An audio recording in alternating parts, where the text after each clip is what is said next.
చాలు.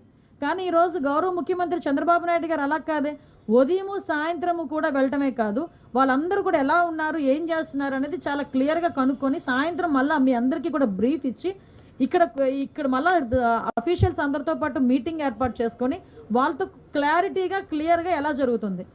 ఏ మంత్రి అండి ఈ రోజు వరకు ఒక బ్రీచ్ని క్లోజ్ చేయడానికి ఇన్ని రోజులు ఒక మంత్రి అక్కడ 3 రోజులు 4 రోజులు కూర్చున్న సందర్భం ఉందా?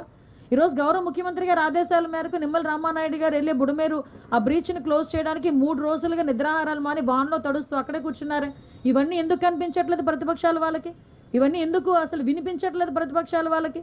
కనీసం ఏదో రకంగా బురద జల్లాలి అని ఒకే ఒక పరిస్థితుల్లోని పేటీఎం బ్యాచ్ని దింపి సాక్షి ఛానల్ని పట్టుకొని నోటుకు వచ్చినట్టు మాట్లాడడం తప్పించి ఏమీ వాళ్ళు చేసే పరిస్థితి అయితే కనిపించట్లే.